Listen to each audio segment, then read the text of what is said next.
503-750. Well, this is an unusual thing being in the middle. Welcome to the bodyslam.net Roundtables Yeah, NXT show. You got Shane over there kind of hiding in the corner right I'm now. hiding in the I have corner. a line between my face. I feel like I'm dodging and weaving right now. Oh, There there we we go. go. I don't know what's up with your camera, but hey. I don't even know the kind of unusual. Here, let me try to fix that. Yeah, There you go. yeah, So it was a great show for NXT. It was a good show to actually just pick up from Roadblock, and we'll go through everything bit by bit. This is the first time it's just me and Shane, so it's very first time. very yeah. And the thing about it is that's awesome is you could pick on everybody on the podcast on the Yeah, roundtable, and you don't have mainly to worry everybody about just it. pick on me, and I just sit here and I just take it. So there's a few things we'll talk about. Obviously, I want to ask you stuff about the tournament, even though this is the NXT show. Right. Um, I wouldn't. I usually start every show for me would be like, "What's good? How you doing?" But with Scott Hall passing and stuff, and I'm going to put my 2 cents in now, if you don't mind, because I heard what you guys said last night. Go check out their Monday Night Raw review show. That was interesting as heck. I have to start the show by saying, "Hey yo." Hey yo. So I wanted to talk to you about this too, because we'll talk about Scott Hall a little bit. They did a tribute, because it was on NXT. Obviously, they did a tribute about his life and stuff like that.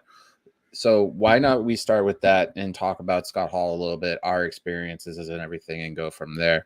Right. I tweeted this out. My very first experience was like early 90s with him as Razor Ramon. I got to see him at the old Boston Garden when I was a kid, because a friend of mine's parents would have house show tickets for the old Garden, and it would be all the way up in the bleachers. It would be like a $10 ticket. You know, they got an extra one all the time because they knew I liked wrestling and stuff. Right. And he would be on the card. He wouldn't be going after a championship and stuff. He would just be on the card. This is also the same time when the Guns, Billy and Bart, were a tag team. So that's how Yeah. old I am. I'm dating myself right there. But growing up and seeing everything after 96 with the NWO and stuff, all the stuff he was doing, to help other talent and stuff. What is your favorite memory of that? Because for me, those house shows at the Garden were like, you can't take it's for somebody who's a young wrestling fan that age, you can't take away a house show that had a lot more meaning now that you look at it now compared to when you're just there. You're like, oh my God, this is great. But now as you get older, you realize, wow, that had more impact than I thought. The only memory I have of Scott Hall, because I only started watching wrestling in like 2003, and the only thing that they always said, like, WrestleMania 10 was the infamous Shawn Michaels versus Razor Ramon ladder match, and that's like the only thing that I know and know by him. And also that Scott Hall changed the Monday Night Wars is when him and Kevin Nash went to WCW and all that stuff. I think it is that he literally changed not only the current generations, past generations, and future generations' lives in wrestling. He changed everybody's lives, and Yeah. and I put this on there on Facebook on the Wicked podcast website, Facebook. Go check it out, add it. Also check out the group, but also if you can find Wicked Crazy Pinfalls. Um, it's insane to think how far of a stretch he's had and how much an impact he's impacted my life without knowing, because of the fact that that between 10 to 12-year-old version of me, and then in my teenage years, from like I was in high school in 96. That tells you how old I am. And and it literally spread it out for the entire 90s, a base of me as a wrestling fan. The only other match than that ladder match that has more meaning to me, because I had it on Black Box. Do you know what a Black Box is? No, A I was Black born like Box is in the when mid '90s. Black Box is where you were stealing pay per view on a cable box that was like not like legit. Um, so I got to see some of the pay per views, and one of them was WrestleMania 10, and that was the ladder match. He changed Shawn Michaels' careers, he changed Hunter's careers, Nash's, all that stuff. The curtain call was a huge thing.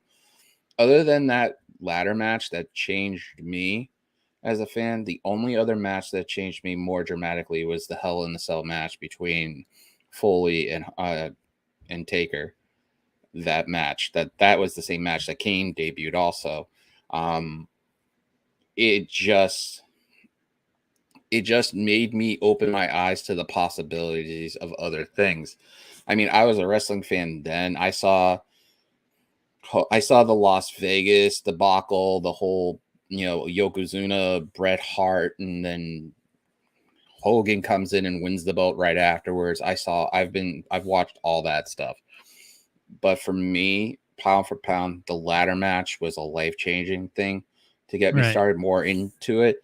But that, other than the Hell in the Cell before that, but it's not many times where you can say there's one person who could change your life to get you to this trajectory you're in. And that's one of the questions I used to ask in a thing I used to do called Match Memories. Like, what was the one pay-per-view match or house show that changed your life to get you to this point?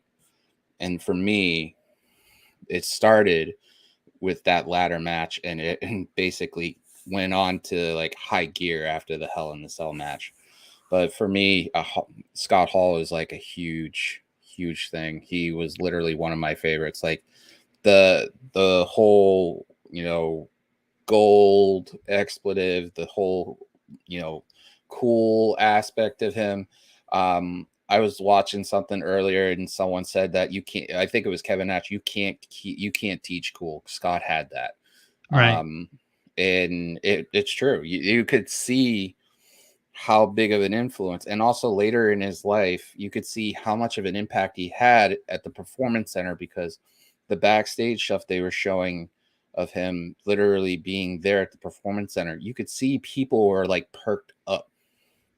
So many other talent was in there. So it's sad to see somebody with his life, as amazing as it is, go. Very young at 63, by the way, very young, in Who his started early the 60s. well, not started the ladder match, but made the ladder match for what it is today. Yeah, but I'm saying like just the impact that if that ladder match happened, we wouldn't have a tag team match, that triple threat with Edge and Christian, the Dudleys, and the Hardy Boys. We wouldn't be talking about Edge's spear on Jeff all the way up in like 20 feet high, it looked like, while Jeff's dangling there. You Right, wouldn't have, talked about, the what we're talking about in a little bit about the North American Championship, the inaugural first one. You won't. There's so many ladder matches that are based off of that. TLC matches, just in general, that tables, ladders, and chairs. There's so many things based off of that match, and how much of an impact one thing could. Jared, the Money in the Bank match impacts other things. But that one match set the trajectory and changed the course of wrestling. Period. There's not many things you can say that could do that. yes. So, um, let's get into NXT. There's enough of me ranting. I'll probably be ranting about this again on Thursday too. Um, what are your thoughts of Miz TV kicking off? I just like caught the like end of the Miss TV segment where uh LA Knight came in and just basically challenged Dolziger, and Dolziger was like, "Yeah, I'm fighting champion, and I'll accept your challenge." That was pretty much some of the premise of tonight's show. Like, if you wanted an opportunity, you go after that opportunity, and it's just interesting to see how it seems like they're going to play Ziggler off as the person who will give you that chance, if not, which Ziggler himself is freaking phenomenal, and it's just Ziggler is interesting. amazing. He can make It's anybody look good in any type of match that he can do. And it's interesting to see Miz and NXT, considering he was a part of that whole NXT debacle. You know, you had to run It's around very and all that weird. stuff. Yeah, It's it's very kind of weird. surreal. Yeah, it's very weird to Um, see Miz, Dolph in NXT right now, and an unexpected guest that also arrived in NXT today that nobody thought would actually happen. You know, they complained about him not starting in NXT and just coming up to the main roster right away. well, I have a couple of questions. We'll get to that in a bit because of the fact that I actually wrote these down for a couple of minutes. Um, it's just interesting to see where everything's going. I think that with Ziggler being champion, I've said this before and I've gotten laughed at this. I really think this is going to happen. I think they're going to run the match back, and then Ziggler is going to somehow, some way, shape, or form, night 2 on Mania. That belt's going to be on night 2 on Mania at some way, shape, or form. Because I'll even say it now. I'm not even the predictions war, but I think Ziggler will win at Stand and Deliver, and that title will be defended again at Mania as Probably like an lose it opener. at Mania. I think he'll lose it at Mania. I think I can see that. Breaker will literally. Oh God, here we go with the blue chew Yeah, stuff, Shane. I'm sorry, man. Blue Chews. I This honest. Blue Chew needs to be sponsored by BodySlam.net. That's what we need to get started on. Ah man, I'm not going on that train right now. Um, it's just I think Ziggler will have they'll get a Ziggler an opening opponent from NXT, and I think Hayes will drop the title at Stand and Deliver, and then run back at Mania to have the shot at that title. And then on the next takeover or major show, we'll have Breaker versus Hayes in that type of match. I think Hayes will Yeah. lose the North American title at Stand and Deliver. That's just my pick. If this was Prediction Warfare for Stand and Deliver, I would literally go after that title. But you guys ain't doing that now. I want to get to that too, by the way. This is the first time I have you on here. So I know. it's not a Monday, a Wednesday, or a Friday. Yeah, I see So, that the bracket list over here that I have is a pretty solid bracket. I say. yeah. This is my first time to even be a part of a predictions warfare, so Yeah, and it shall then be mine, interesting. and then we'll talk about the Wicked Crazy Pinfall Tournament too, because I want your thoughts on that towards the end of this. Because honestly, the show is like short matches, about maybe 15-minute matches, Yeah, segment 15, and a lot of times that you talk more about the segments than the matches. One of the things I did notice about it is that they literally are putting over Cora Jade hard right now, ever since she after attacked yeah, last or week. the last time I saw her where she like did not make the spot of that War Games match where she like landed on her arm. That was the last time I saw Cora Jade in any other way. I mean, I saw her last week, obviously, because watching this, and it was interesting to see how they played this out. Like they're saying, I don't know if Raquel is really hurt or not. I don't know. If she is, I hope she gets better. She's I hope amazing. so too. There was a person on Twitter who said that they are actually happy that Raquel is actually injured. I'm like, what kind of You don't want to garbage be should? happy anybody Yeah, gets injured. That's for nobody, sure. nobody should be happy about that. If you are actually happy about that, you're a piece of shit.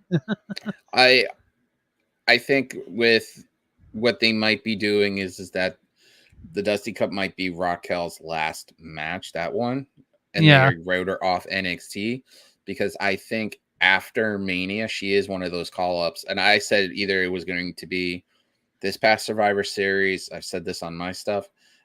Or it was going to be around Mania time. And I'm getting pretty close on that. If I get close to it, that's 2 for 2 for predictions, by the way, that I made that I was really serious about. It's just an awesome sight to see someone that young that reminds me of a little bits and pieces of like Alexa a main roster Alexa, but with Paige, NXT Paige, just a little bits and pieces of like that rebellious side of everything. I appreciate like hard work and stuff like that, but they're putting her over hardcore to get to Mandy. Yes. And it's with this whole thing going on with the hiding the belts and stuff. It felt like kind of like, Setting up booby catch me. traps, Goody style. Yeah, it was like catch me if you can. Yeah. One of the tag belts was in a locker area, not like a regular locker, but just like a storage locker, and the cord got pulled, and then freaking Got trapped she inside the booked and cage. locked.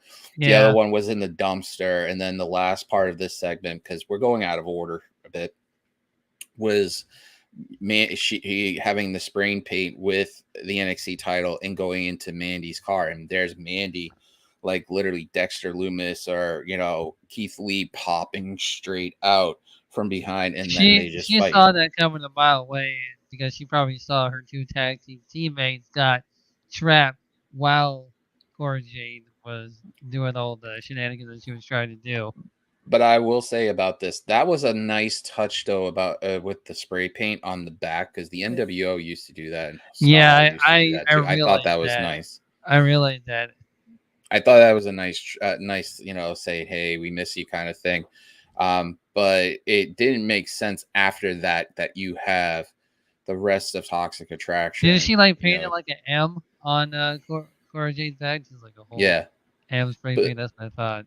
it didn't make sense. You had the rest of that her cohorts with her, and just not do anything about it. You trap those two there, and it just doesn't make any sense. The other segment that happened was the whole MSK Creed brothers. We'll go through the segments and some of the matches too, because even though it's Right. out of order, it makes sense to do it this way, because there's segment after segment after segment There after was a segment. lot of Majority of it was segments. a lot of promo segments and NXT used to be all stuff about the like that. wrestling. It's just now segments. They took I from what Monday Night Raw used to do, and now they're putting it over on the NXT of a lot of segments. for me, I think the show at Roadblock was really good. I think the show before Roadblock was good, but I think like any good TV show, they have a filler episode, and I think this was mostly a filler episode because they have to get ready for Stand Deliver And the within build it, after this yeah, week 2 weeks, because they so they realized have that to go. Stand and Deliver was so close. They're like, oh dang, we forgot about Stand and Deliver. Yeah, exactly. And what I think is more important though is that they need to get from A to B instead of A to D right away. And that just seems like tonight they just pulled the trigger on it too quickly, especially with this triple threat match they announced for the tag titles. Which is gonna be good, and I hope the Creed brothers win the tag team Creed Brother, titles. yeah, I Yeah. know. I want them to win too. But Creed Brothers is standing in there with the amazing Malcolm Bivens. Oh my god. And literally they're calling out whoever hit them. MSK walks out in the NWO t-shirts, which is a nice touch. Yeah. And they're And kept MSK came out and said, "Hey yo." yeah, they said it a few times in Yeah. this whole segment. Um but this could be setting up MSK's heel turn. That would be great. It in that it just led up to them saying, well, I deserve it, you deserve it. It's just like pointing fingers like little kids. And then Imperium pops up and says, none of y'all deserve it, you shouldn't even be touching these titles or being near these titles. It's like hot potato, but it's like that whole game when you're a kid, you're like, oh, you can't have it, I can't have it, that you can't have it. So it's like you're Nobody playing can. takeaway. It's like playing takeaway. It doesn't make any Yeah. sense. But freaking and Eichner and basically Imperium saying that we're gonna give you that shot even though you don't deserve it. We want to fight, and that's what's gonna happen at Stand and Deliver. I hope that this triple threat tag match is just a tornado triple threat tag match. I just hope that the Creed brothers come out winning, and if not, MSK can do something with it. As much as Bad Blood would I think not want MSK. that to happen. I think MSK is gonna get called up pretty soon. It's just starting to feel that way. And that's the other thing. There's a lot of vibes of who's going to go where now. The other segment we're going to touch on, I think it's going to be at length. We should talk about is they gave Tommaso Ciampa a considerable amount of time. I think this whole segment was about 20-25 minutes of the show, maybe a little less. Which it could have been about more wrestling matches instead of a segment. But I think this one had a purpose. Why? I think if they didn't have Ziggler in LA Knight at the end of the night, had double wording on there. I think the possibility would have been Tommaso having that as the last part of the show, because he talked about his history about NXT since 2015 with DIY, the psychotic, version of him, all these different things, tag team championships, coming out with a chorus of boos. Yeah, leaving New Orleans, talking about to this day, he literally loves the fact that he came out with all of them hating on him and stuff. That from the independents and stuff, he always wondered what it would be like to be the man. If somebody gave him the chance to be the man, to grab the ball and run with it. I'm hoping I'm quoting that right. He did that. He ended up going there. He went from, I'll use a good example because I know he came here in Massachusetts. He went from chaotic to other indie promotions to NXT. And the quote, he said, came to NXT to be a part under the umbrella of WWE, one of the biggest wrestling companies in the world, and took the ball and ran with it. And they gave him that opportunity. Yep. And for 7 years, he's always wondered what it's like to have his fairy tale ending. And the thing is that with Captain, he mentioned about the injury. He mentioned, he kind of, with the DIY stuff, he kind of tipped the hat to Johnny Gargano, I think. He did. And it's awesome to see how he's now setting everything up. But his fairy tale ending at Stand and Delivered exactly what should have been what he said. He should have had the Edge ending. Not everybody can get that ending. I get that, even though Edge is back, how winning the world title and then going away, I think that would have been perfect. I think him having the NXT title and then dropping the belt the next night and able to go into the main roster gracefully would have been great, but it's not the case. And I saw this something when Opposite was like saying all of his goodbye. After when he faces Tony D'Angelo, I feel like that maybe since Seth Rollins doesn't have an opponent, that Seth Rollins will call somebody out, and Tommaso Ciampa will be that surprise opponent for Seth Rollins. I think Ciampa, if anything, he will be on. If he's not facing Seth, I think he's going to be on the Monday night after Raw with the call-ups. I think Raquel will be called up if this is hypothetically, if the injury is not legit, because I don't know, and I'm not going to state or otherwise or opinion wise or anything like that, because that's not right, and you shouldn't be doing that if you're not saying your facts. I think you're going to put Breaker up.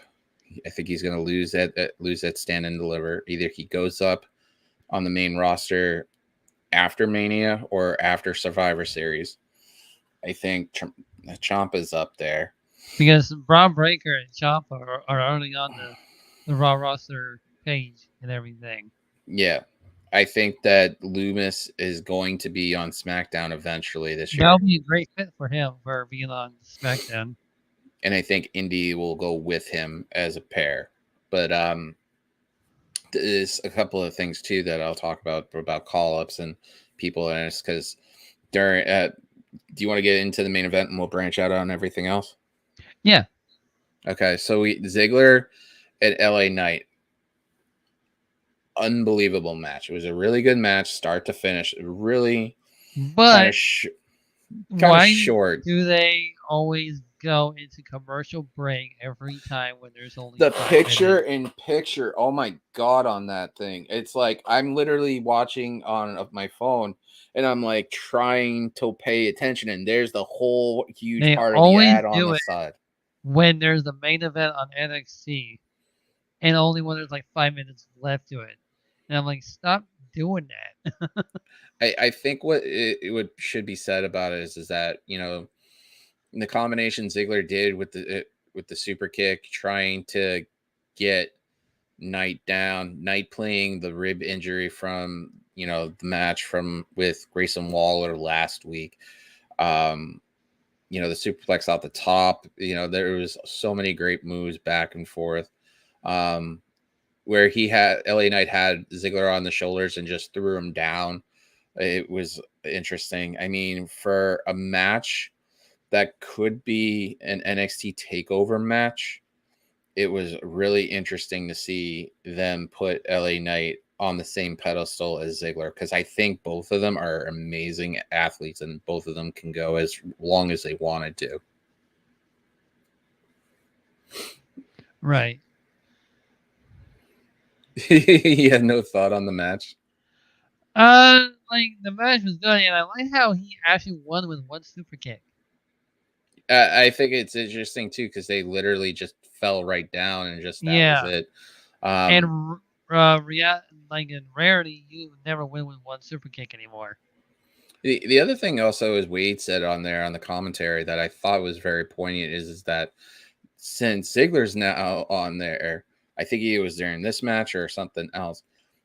He said now that since Ziggler's been down there and became champion, he's had some sources he's talked to on the Raw and SmackDown side that are chomping on the bit to come down here, and that will lead into something else we'll talk about in a second.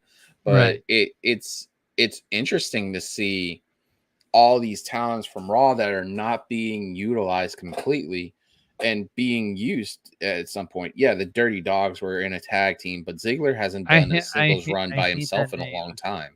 I really hate the Dirty Dog. They should be called the Glorious Show Off. The one's glorious Yeah. and one's a show off. You get it. Makes a whole lot of sense. But for me, I think it's just that's why they gave Ziggler a chance to run with the ball on a different show Right. and pulled that up. You know, but I wouldn't be shocked to see with more people from Raw and NXT coming down. And that Maybe brings me maybe mix SmackDown into the mix while they're at it instead of just Monday Night Raw. and this brings something that I read up from Ringside that I was just going through and finding stuff to read for a little bit. Um, did you read the story? Because this considers about NXT that Alexa Bliss at the 2K Scrum, I believe that was. I'm not 100% sure. You're just gonna have to Google it if I'm correct. She stated that she would be interested to face Mandy Rose for the NXT title. That's Interesting. another name that could come down. There's so many talent that they're not using on the main roster that could get their time and to use it. So I wouldn't be surprised for the rest of this year. You'll see somebody like Alexa's Caliper or they might send Bailey down to NXT for maybe a Well, one heel off or Bailey something. in the new NXT that'll be pretty good.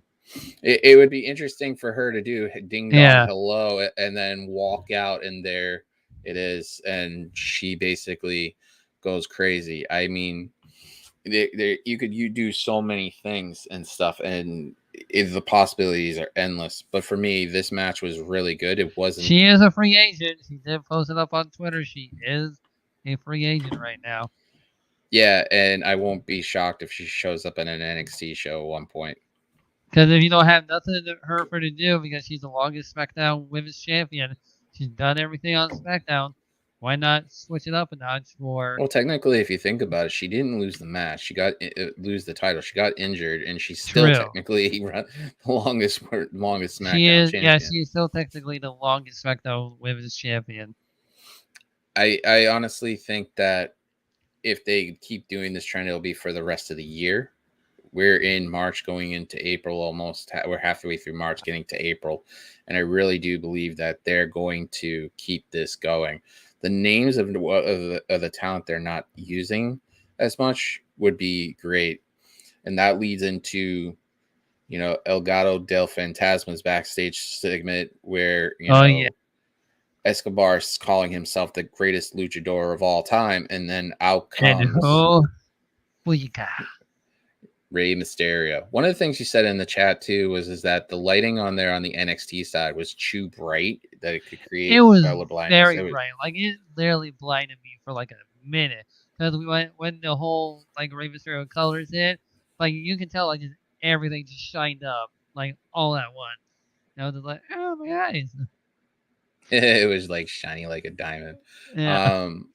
It's just it leads into the match with El Gato del Fantasma and the Mysterios, mainly Dominic and one of the members of El Gato del Fantasma. I think his name's Ramon. Now people can't say he never wrestled a match in NXT yet. No, not really. And the match to me was really good, but the ending was like just kind of.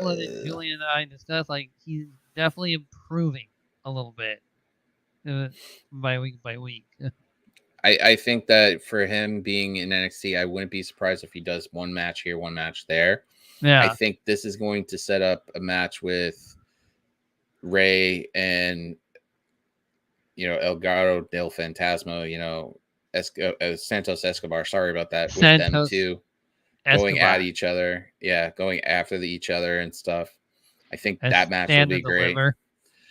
I don't think it'll be stand and deliver. I think that if they do pull that trigger, I think that might be a Mania match because aren't the Mysterios they're supposed to be in a tag team match or something like that? Yeah, Mania? I think it's not like night 1 or night 2 where they're gonna face Logan Paul and The Miz. Yeah, so I wouldn't be surprised if you see some point down the line. Duty. Yeah, he ends up pulling double duty, and if not, that match will probably winning one and losing one.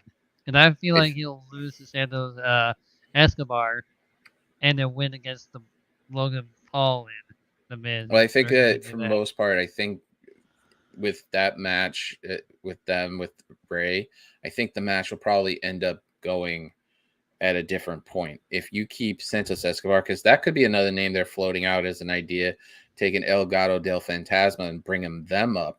I wouldn't be shocked if they do that, but I think right now, I think would be best is just having Rey go down to NXT, kind of like what AJ did, and do something at a big show, like a takeover or something like that. Because after this, you still have July and August to set up, right? Because there's no. I don't think there's after April. There's no May pay-per-view. I don't think.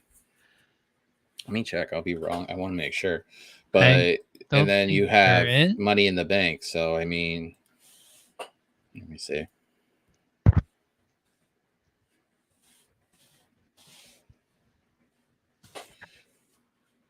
So looking all this up.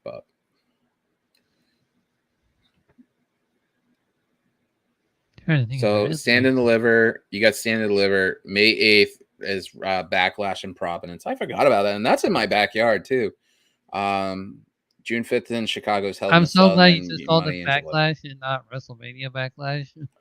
Yeah, that's what it's saying it is, but around here it's being advertised as Backlash.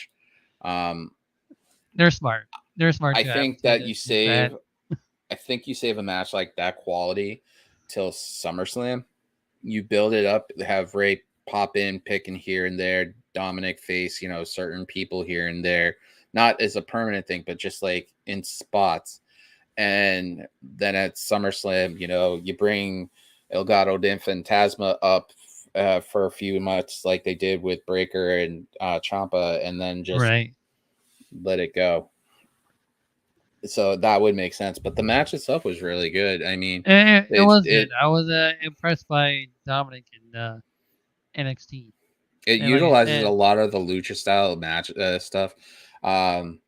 It's interesting to see, the 619 and the frog splash and they, they're doing a lot better by using the frog splash every time. It seemed like he had to readjust it for his frame, and it's still growing. I think that frog splash He's style. not Like, doing the whole tadpole splash no, anymore. I think what he'll end up doing is he'll change up. I think something else will come around and he'll figure his own style out. I mean, he's still growing. He's like what, 25 or so, Yeah, right? pretty much around that age. Yeah. But I mean, you have the tag team of, I think it's Brooks and, oh man, I'm bad with names. I really am.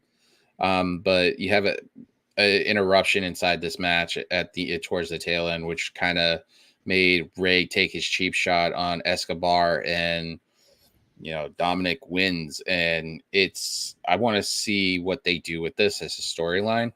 I love NXT watching the wrestling aspect, but I love NXT storylines when it's done right. And this can be done right because this could Yes. set up multiple avenues on this. The Soraya, we'll get into the Soraya Tiffany match. That was okay. It was just like Yeah. one-sided. Like, you're trying to push Yeah, the Tiffany thing that Stratton I a little noticed bit. was she's trying to do that Starship Pain elbow drop. She landed on the other girl's knees, and I was like, "Oh man, that looks really It, bad." Me and Bad Blood have even said this, is that only WWE do something so crazy of having like an ethnic character base with a loose anime base, and you have somebody who's something from Clueless, like two different spectrums, literally wanting to beat the crap at each other. Right. You need to give me something in this match that makes sense, and none of it made sense. Like it really didn't. None of it made sense at all. Just like Indy Hartwell and Persia Piranha. And people complain about AEW's goofy stuff. This was literally the goofiness thing that I've ever seen on a wrestling It show. it wasn't even the goofiest aspect of it. It's the end of it. It's literally like you and your friend slapping each other and just seeing who could just make each other laugh, like the ridiculous stuff. That's pretty much it. These two didn't really take this any serious. And then at the No. end, you had Duke Hudson at the end with, Dexter Loomis. They, and both Indy and Dexter slide in like Dexter does in all these matches, and nothing comes about it other than a huge Makeout session. makeout session and all that jazz. It doesn't.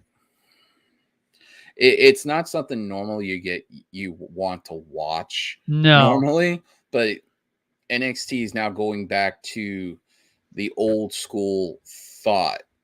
And you guys pointed out that, hey, It's going back to like the reality game show type of thing now. you guys pointed out last night, because I watched the post show on my way on and listened to. I didn't watch, but I listened to it on the way to work a little bit here Because and you there. can't watch it in your car because that's illegal. Well, if people don't know it, but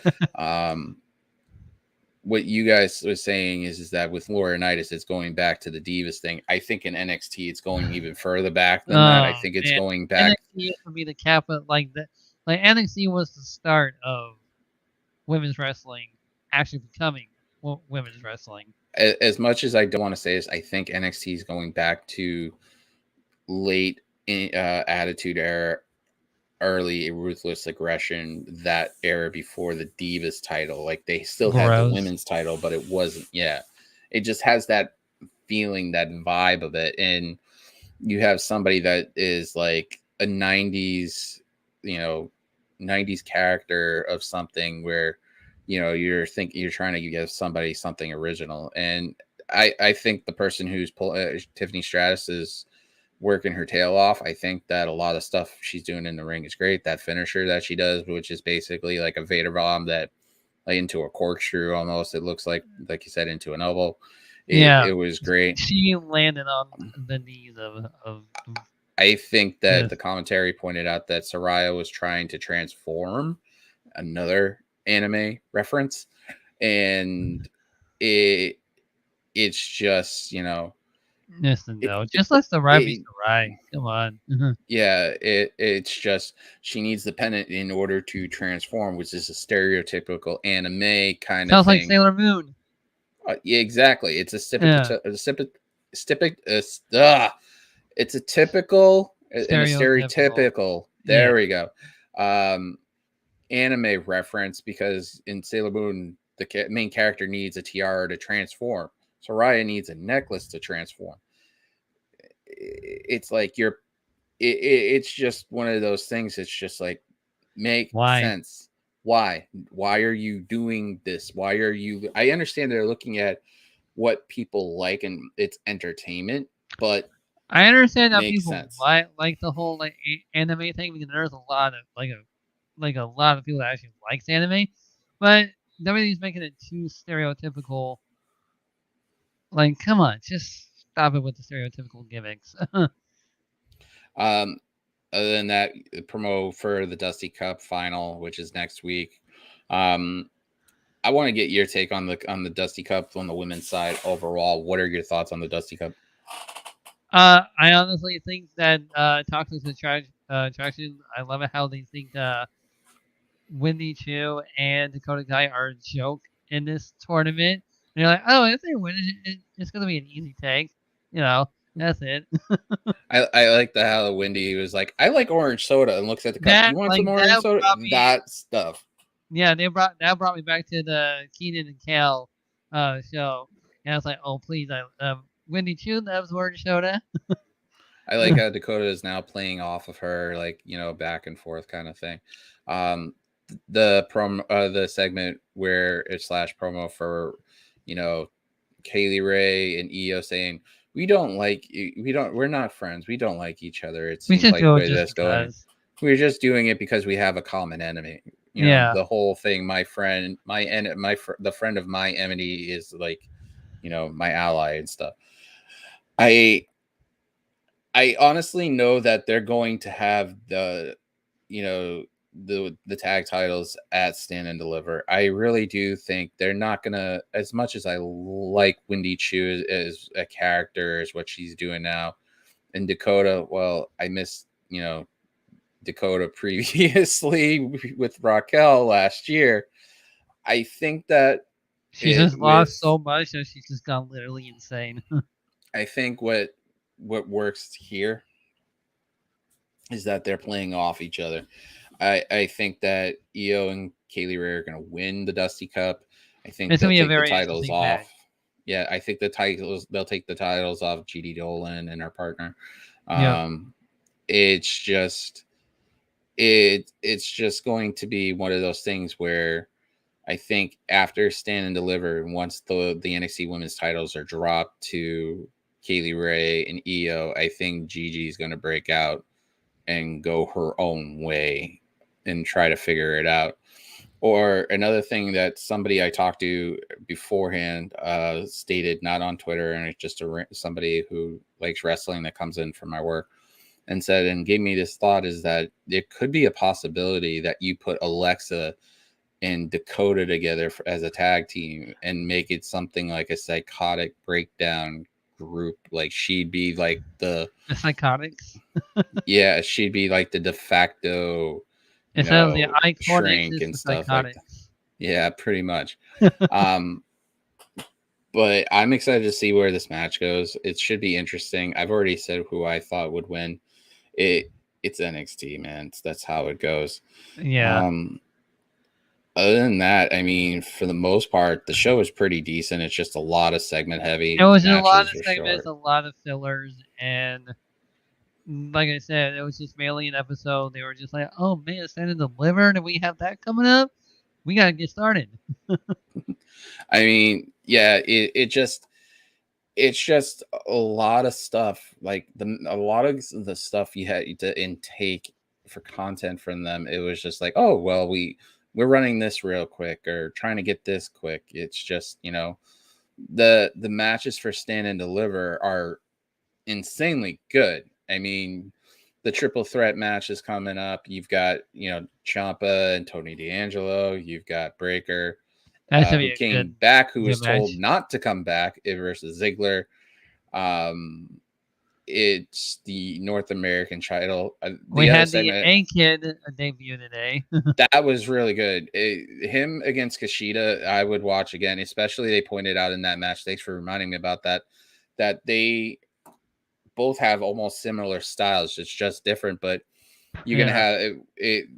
It's just these guys were going move for move on each other. The match lasted about what, maybe 15 minutes or 15 minutes. less, Yeah, 15 and it minutes. just literally it went from A to Z real quick. It was like an adrenaline rush going with these guys. So, what are your expectations of the A Kid considering the qualifying matches for next week? He's going against Well, Grayson Waller. I've only seen like a few handful of matches of Aiken, and yeah, he is pretty good. And a lot of people, like, even from the United States, are just like, who in the hell is Aiken? And I'm just like, watch NXT UK, you'll find out very quick. I think that Waller is going to beat him next week. I think Waller will go on to Grayson Ward. stand and deliver, and he literally will go from there. But yeah, there's 2 qualifying matches next week. It it's just an interesting thing to see. So that was NXT for the most part. I know it doesn't seem like a great recap. I mean, like we said, the show was mostly segments, Mostly fillers. and this felt like more like And an that whole episode. makeout session thing, it's like, why do they like pick on AEW for, if they do that kind of stuff, people get so mad at it. But like we saw in NXT, the people love it. It's just like bystanders when it comes to that type of thing. I think the most important thing, the best thing about the tonight, as much as the segment ended, was Champa. I think that was Yes, supposed to be the ending point of the night, but that got changed real quick. yes, Um, and but it's awesome to see Champa finally deciding and, it's time for him to and move Tony forward. D'Angelo said he could have hit him with the crowbar, but he didn't. The crowbar needs to go, especially since now the last opponent. Okay, I wanted to ask you this too. Did you notice that the last opponent, obviously Pete Dunne was Tony D'Angelo's last opponent? Do you think there's going to be a name change for Tommaso Ciampa when he gets to the main roster, considering Butch? It's gonna be called Larry. Oh God, please no, Live it. please Okay, no. so like I don't know if you like watch SpongeBob like every now and then, but there was an episode called "Living Like Larry," and SpongeBob and Patrick was trying to do everything that Larry used to do, and I think that's what's gonna be Ciampa's gimmick on the main roster. Be like, oh, Oh we're gonna please live it like no. Larry. We're gonna do what he does. No, please no, please no, I probably please shouldn't have said no. nothing because they do watch our podcast, as it's been proven every week. So if it does happen, it'll be all on me.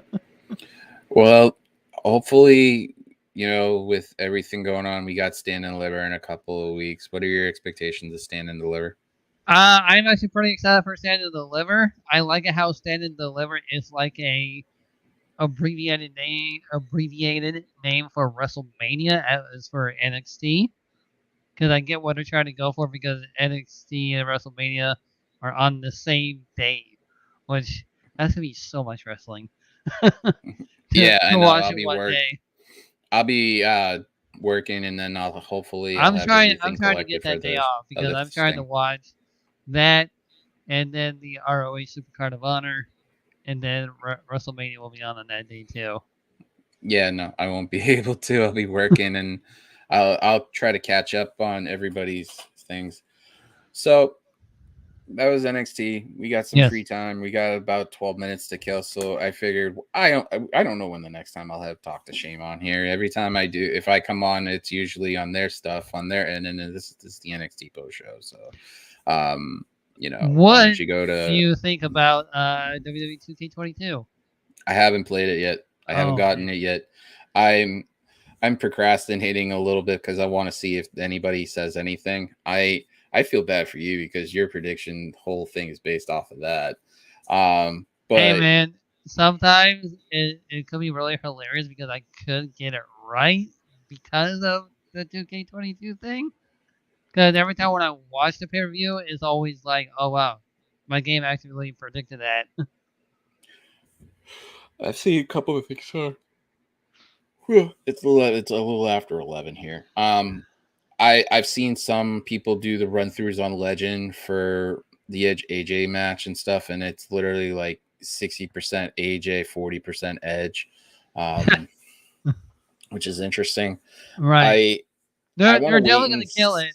It's definitely gonna be the match of the night for sure at WrestleMania. Probably it'll steal the show by far on the whole Mania card itself. That's for me, I'm waiting to see about if there's anything like unusual or anything like that. because You're if one person I my know that predictions come true on the whole Chop Out Rollins thing, then oh boy, then we're in for a little bit of a I treat. I've seen, people talking about it. I've seen Pluggo play it. You talk about it. I think Aaron Entertainment has played it, It's not played a gonna be bit. Cody. It. I've seen a lot of people talk about it, so I'm waiting to see how it plays out. Video game wise, the game I did pre-order, I'm excited for is, and this is off topic, is Nintendo Switch Sports, which is going to be Oh yeah, awesome they're because of gonna. the it's the sequel to Wii Sports. Oh, that's I pretty can't cool. wait. That's pretty Um, cool. Probably see if What I can are the talk to sports Big that are Dog on it? KS Just the over there. typical sports, or are there any new ones that are It's the on? same ones, and then there's soccer also. Oh, soccer. That's gonna be interesting. Okay. So I might see if I could talk to our boss Cass over there and see if we could do like a bowling night or something like that if people get copies on the Switch or something. Right. Um, for so 10 minutes left before our amazing producer who's working on something somewhere. Um, so the brackets for the Wicked Crazy Pinfalls were released. You're in the tournament, I know this is and my first tournament, and yeah, I'm excited. I'm excited for this. you're going against our producer, Bad Blood, Yep. Chemical Julian, Yep. and our boss, Cassidy. Cassidy. Man, what's up, Cass? Um, what do you think of your chances of getting into the next round? Because the bracket, if you look up and down that bracket, it is stacked. It is a stacked bracket, but I am hoping that my simulation is all true for for me just to be advanced to the next round. Yeah, well, stand and deliver. You're gonna have to pray for that because your picks for stand and deliver depend if you get it on to night one. Right. So I'm gonna be literally sitting there having everybody's picks, and I'm gonna just be like, Which, by the way, I will be doing a simulation for Stand and Deliver WrestleMania Night 1 and 2, and I would love for the entire BodySlam.net crew to watch on my Twitch channel, and that's where I'll be holding it. I I think that your major competition, I think it might be Cass. I'm not gonna. I don't know. You guys do predictions all the time. I think Cass will be the sleeper, and I think Cass could pull it out.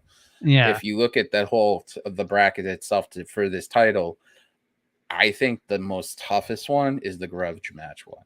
I set that up for a reason. In the original tournament bracket, all four of them wanted to go against each other, so all Oh, four of man. them got what they want. Um, I'm allowed to give my picks in this tournament. Now, I'm the do all proprietor, these so podcasts over here, do they all also got titles, and would they all be on the line? no, this is to crown Damn. the Wicked Crazy Pinfalls Community Champion. This is for the entire wrestling internet community. They can go after this title. Whoever holds this title has to defend this title for 90 days. It doesn't 90 have to days. be 90 days. The old school day used to be 30 days. Now it's 90 with this because I figure, and if you lose the title, you have to ship it to the next person. So let's say Bad Blood, you say, but your title, the Roundtable Podcasting Belt, which will look nice right behind me. It will happen. I swear to God, that belt will be in Massachusetts at some point. And if it ends up in on this side of the table, I'm guaranteeing that Wicked Crazy Pinfall crew is going to want to go after that. The rest of those Yes. guys over there on the YouTube channel of mine. Um, And I say, and I get lucky, and when Stand and Deliver Night 1 and 2, I could be 2 belts. First time winner. I think that Husky I 2 think belts. Yes. Oh God, here we go. Yes. Wait till Bad Blood comes in and starts saying it. Oh, that I sounds think that nice. That has a ring to it too. the thing is that say you lose the title, the Wicked Crazy Pinfall title, you have to ship it to the next person, so on and so forth. Yeah. But I'm going to announce this here. This is for everybody who's watching the NXT post show for bodyslam.net. And if you need to donate, and if you have that itch to do, I keep screwing up on this, but go to the website and donate to a slamtastic a bunch of people. Literally, you get all the news from wrestling and other types of sports, boxing, MMA, and go help these guys. They work their tails off and stuff. I do this for fun, and primarily this is the best thing to do because they're awesome and they brought me in. Just go do that stuff, support them.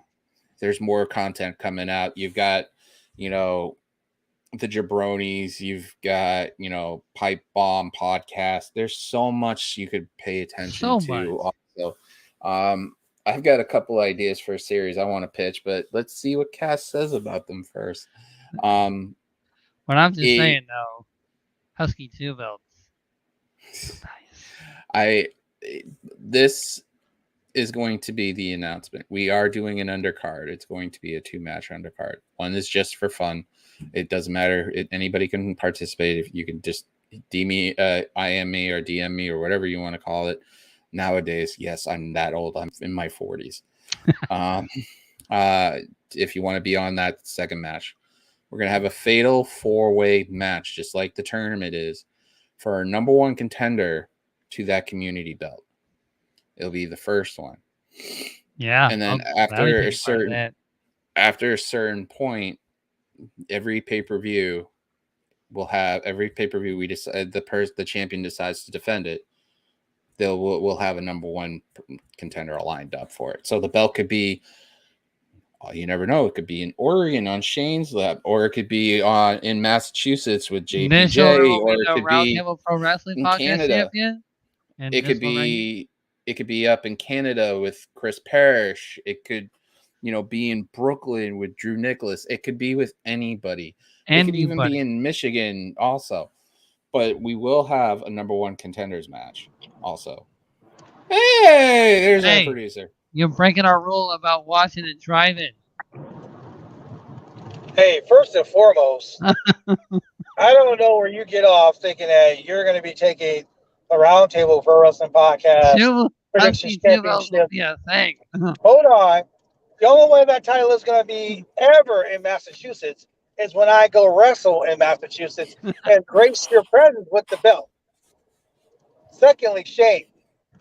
Shane. What? Come on.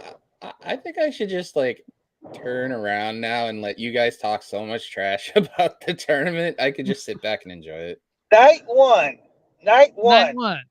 of WrestleMania, you have the honor and privilege of facing the mixologist of professional wrestling, Mr. Chemical Julian, for the right to challenge me on night 2 for the Roundtable Pro Wrestling Podcast Championship.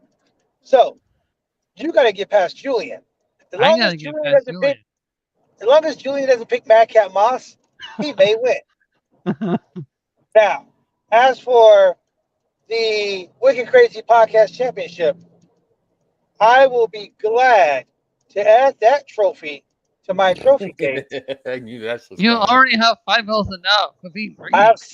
I have 6 belts, actually. Oh my God! You don't need no more belts. You're good. I need 1 more belt. I need to be Bad Blood 7. Bad Blood 7 Bad Blood frozen right there for a second. Trying to be Ultimate Dragon or something? But you also have to remember, you have to get out of Stand and Deliver clean. And you're going against our boss, Chemical Julian, Shane. Me. Okay. I ain't worried about you. And I'll be honest with you. You, Julian, and Shane, I don't have to worry about all that stuff. I think Cass is the dark horse in this. I really think Let Cass me could let me tell probably you about pull it out. Cass.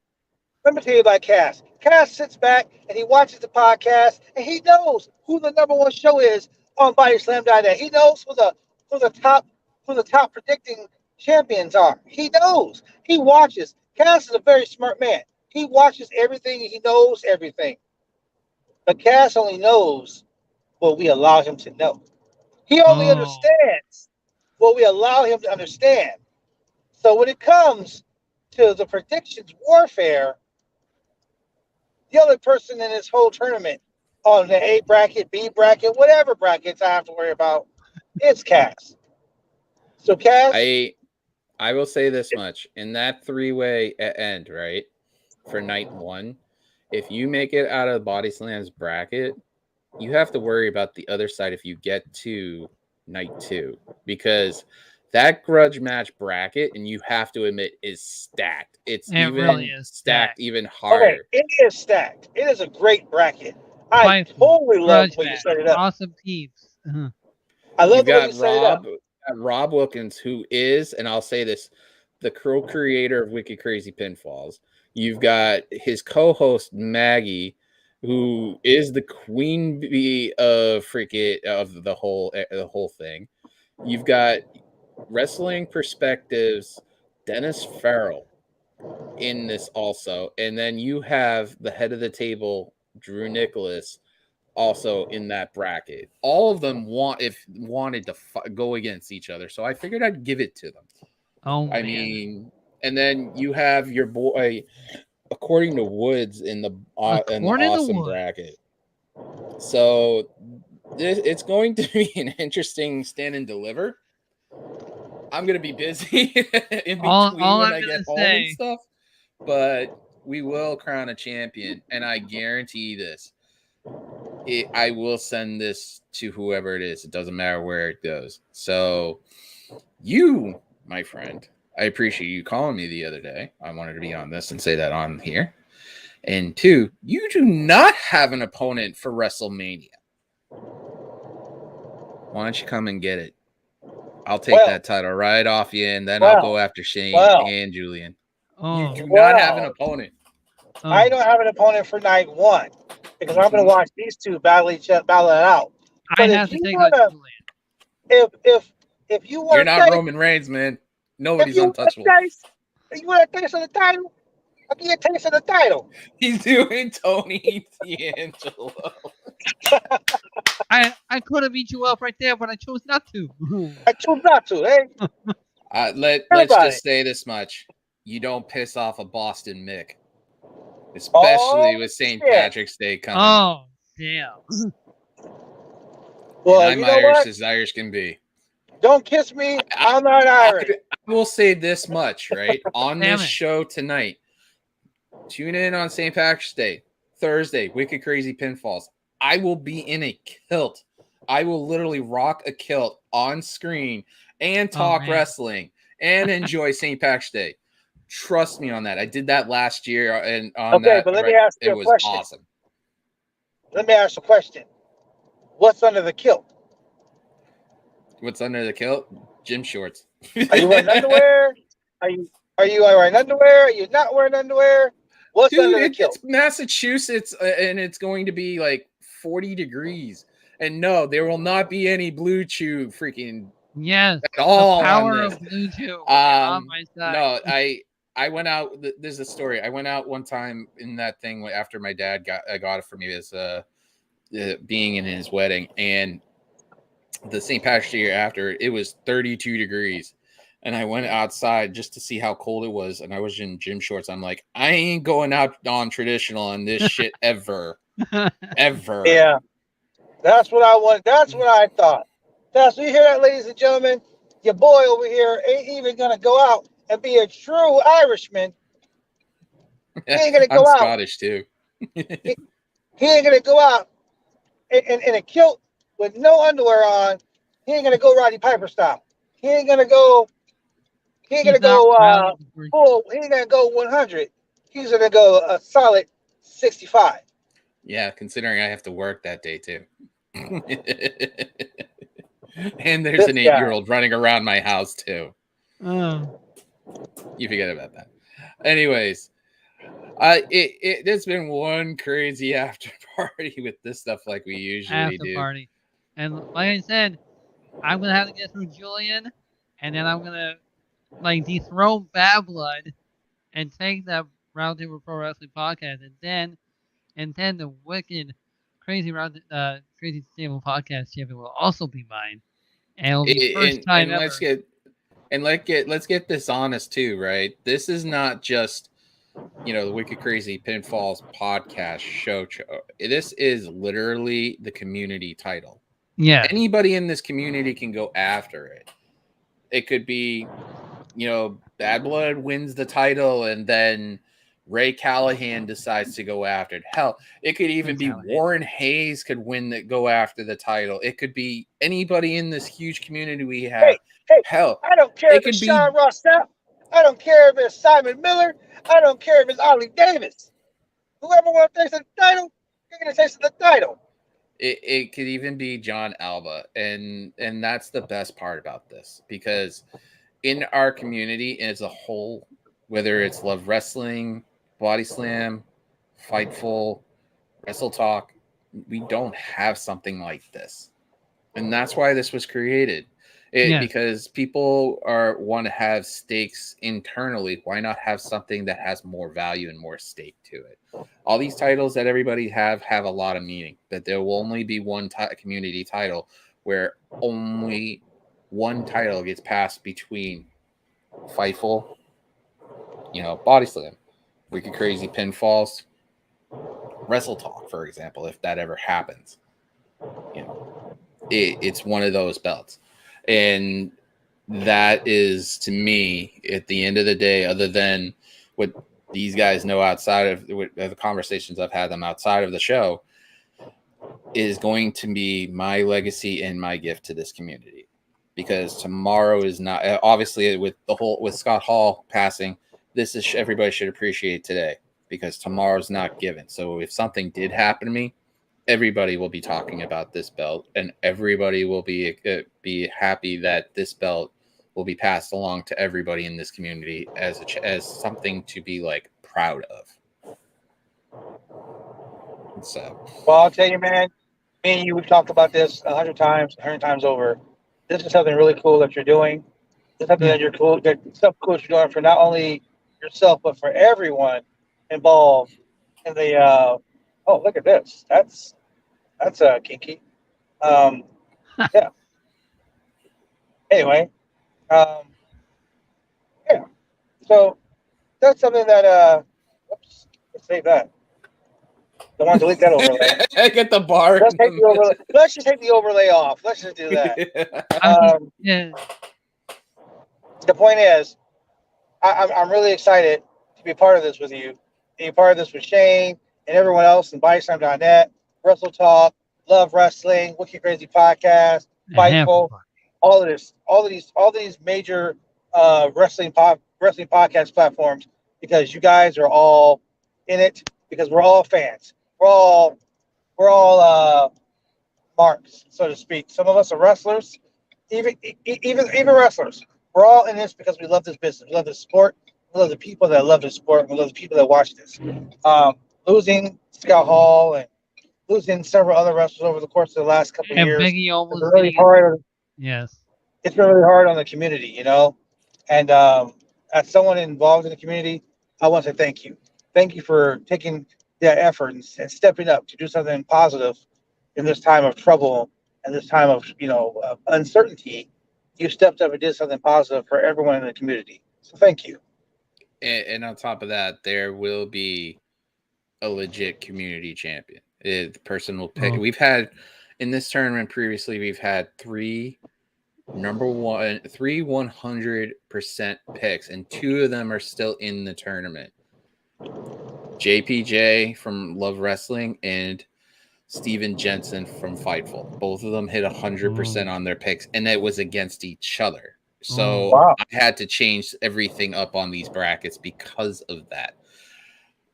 This is going to be fun. It'll be something anybody can go after. Hell, didn't Kenny say he wanted to be in this too?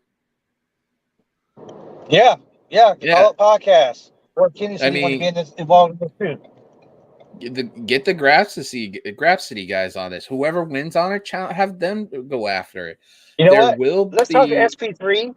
Let's talk to SP3 and let's talk to Righteous Reg and Phil Lindsay from Grab City. Let's see if we can get those two podcasts to join us. Ooh, man, this would be then what I'll cool. do is this, and I'll say this because the brackets are as is because of how many matches there will be to get to that point. Mm-hmm. Because if you saw it, night one is going to be a triple threat match, and the winner on one side will be meeting the other person on the other to have a regular match. The thing is that we're having a number one contenders match. They're more welcome into it. I can make that a fatal 4-way, and we have the one person go out of it. I have one person in mind I want to ask and see if they want to be a part of it. But if we can get those guys on it and you can help me out with it, You know what? that would be perfect. Send me a tweet. Like tag me on Twitter with tag me on Twitter with what you want to do. I'll tag SP3, Righteous Reg, Phil Lindsay. Um, yeah, I'll tag them and see who else I can get to jump aboard this amazing adventure that we're embarking on. Yeah. And even if nobody can do it this time around, it doesn't mean we're not going to have the title defended. In as much as I am the proprietor of this belt, the champion has 90 days. It's not 91 days, it's 90 days. It's the way it used to be long time ago. Not this whenever they feel like having it on a pay-per-view kind of shit. So, It used question: to be what happens 30. when the pay-per-view doesn't go for 90 days? AEW only has 4 pay-per-views a year, and WWE is cutting down their premium live events. The So, PLEs. what do But we do then? it also covers Impact, ROH, Really? Ah, all all of right, those. all Oh, right. Even if I don't have access to watch that stuff, the champion Mike has wanted to know has we have to if have we someone's have doing right to. now. This is why the reason why it was made, because there's so many content, so many pay-per-views and special shows during that hit. The champion can decide, well, AEW's Double or Nothing's in 3 months. I want to defend it there. The number one contender has to have that match there. So that person has to make picks on that stuff. It gives the champion the opportunity to pick which show to do it. But if the champion does not have the understanding that they can pick the show, they have to be also understanding that if they don't pick it, the challenger now takes over. It has to be a mutual agreement. It's not like, Shane, you wanted to do Money in the Bank, but Bad Blood wants to do SummerSlam. It has to be in a mutual agreement on the match. It's like the old school boxing. You have to pick a time and a place in the mat and in the show and agree to it. It's not like you see if you look at the whole pay-per-view schedule and figure which one's better for you. So, are we picking? Okay, so let me get this straight with the picks. With these matches, are we doing predictions for the whole show or just for individual matches? It's going to be the entire show, just like a regular prediction show. Okay. And pinfall, submission, DQ. If it's a DQ, it's not you're not getting any. It's going to be a point-based system that I'm going to set up tomorrow. Talk to Julian about the point-based system we do for the roundtable show. It's so intricate. Like we got it for like run-ins, disqualifications, how many weapons, surprises, how many times debuts. Surprise debuts, how many times the person uses a finisher, all that shit. Like, hey, what color Parrish about it tights too. are they wearing? I talked to Parrish about it, and the idea came of is that you pick whether it's submission, pin, or DQ, but the DQ has to be within reason to get a point. So like,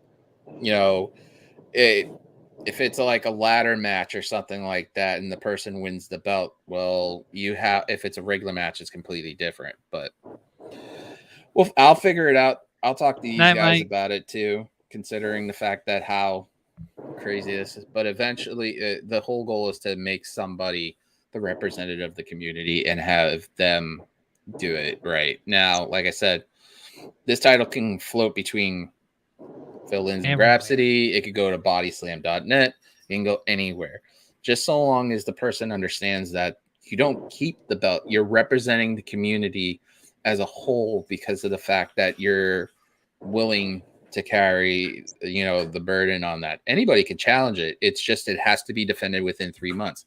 Right. The other thing is that it came agreed upon about this for a lot of people is that if the title is not defended, even if I give you 100 days, I give you a couple of days leniency because let's say, like you said, if the tournament, if the title is not defended within the 90 days, but there's a pay-per-view 5 days later, I'll give you the grace period on that.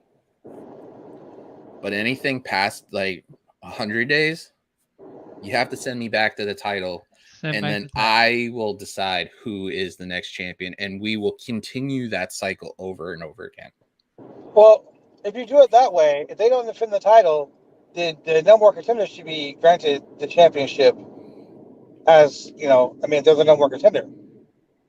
That's I'm looking at it as like the number one contender gets a shot at it off the bat and have a match against somebody who I think that it deems worthy of it. So let's say Shane can't defend the belt. You're the number one contender. You get the shot at it at the main event at a pay-per-view and say, I have Parrish as your opponent. I pick Parrish as your opponent. You have an opponent to go after to get the belt. It's just that Shane is eliminated out of the equation for 90 days. Okay. Oh man, it's we'll have an interim champion. No, it wouldn't be an interim champion. No, You would be. Yeah, No. You would be the champion. It's just there wouldn't be any interim champion. It's made to that clause in there is made to make sure everybody can represent. And you could be on the round table. Like I said, you could be on Wicked Crazy Pinfalls. You could be on Grapsody. You could be on Fightful Overbooked like Drew is and stuff like that. And just have the belt there in the background like Drew said he would or, something like that. But it's a community belt. And that's the most important thing. We don't have any representation of a championship for a community because there's so many people in this community. But everybody that's doing content creation for the community. There's no stakes in these predictions other than like what you guys do. You and Julian have a belt that goes back and forth. What's the fun in having a belt or a competition when there's nobody else to challenge to have somebody send you something that represents something? I agree. And I love the belt you guys can, considering I gave you the plans for it. Yes, sir. and the thing about it is that it's going to, for me, right? And I'll say this right. The Roundtable Podcasting belt is a bodyslam.net company belt, which is great. The Wicked Crazy Pinfalls, though, the difference is there will be a Crazy Pinfalls show belt that will go around all the members. It's just this is the community belt for everybody to actually go after.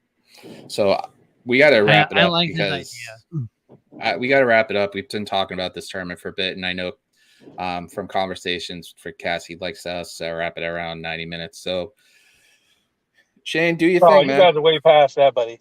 Yeah, I know. I'm a bad producer. I should have wrapped you guys an hour ago. All right. You can do your thing. Well, like you heard me, every Thursday night, Wicked Crazy Pinfalls. You got it on the Twitter. Same thing right there.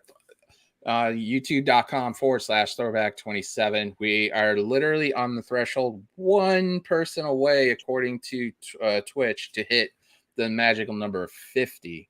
And they're sitting on 235. So let's get that up there a little quick. Every Thursday night, got a great cast of characters. I did the show for as long as I could on Thursday, and that was a train wreck a bit. We've got a surprise for somebody this week, hopefully. I'm hopefully being joined by Anakin JMT, who's taken a leave for a couple of weeks. For a minute, I thought you were going to say Anakin Skywalker. I was like, really? Christian Hagan is on this podcast? Real? No. For a little bit. We've got a great group of people. We have Maggie that comes in. Rob Wilkins comes in. the head of the table for Wicked Crazy Pinfalls, Drew Nicholas. We got so many great people that are part of this, and maybe you should be a part of it too. Hell, Bad Blood's been on him. Shane's allowed to can come on anytime. Anybody, it's an open door policy, so anybody wants to pop in, they can pop in. Hell, we had John freaking Alba. We've had Sean Ross Sapp on. And the thing about it is that we've had so many great people, and we're getting closer and closer to 2 years, and not a lot of podcasts can say they've been on for 2 years, and we're getting there very slowly. So, just hit me up on the Twitter if you want to be a part of it. Come by. Any comments, questions, concerns, subscribe, hit all that stuff. Hell, if you have Facebook, we have a group on Facebook, Wicked Crazy Pinfalls. Also, the Facebook profile is Wicked Pinfalls. That's the one I've been running. Just come on and just hang out. We got some great stuff. Hell, the Facebook group, we have Love Wrestling putting stuff in. We have Fight Talk putting stuff in from Steven Jensen. We have the Between Two Beards putting stuff in there from Pluggo. Check it out. There's so much great stuff you guys can check out. Hell, I even tweet bodyslam.net stuff from Facebook and put it in there. Yeah. So much stuff. Go support everybody. Go support these guys. Go support bodyslam.net. They support me. You should support them. All right. And you can find me on Twitch of Husky_518. Also on YouTube of Husky518. Pretty soon I'll be doing an all-call wrestling show. I'll be showing a lot of people's creator wrestlers on there to see what everybody can create. It'll be a good time, and it'll be very interesting to see what people can make up. And I'm also on here Monday, Wednesday, Friday with DJ from Around the Table Pro Wrestling Podcast, and also Julian. Our producer is just driving and stuff, so And with that, ladies and gentlemen, thank you for watching. Thanks for watching the NXT 2.0 review show. Have a good night. Yeah.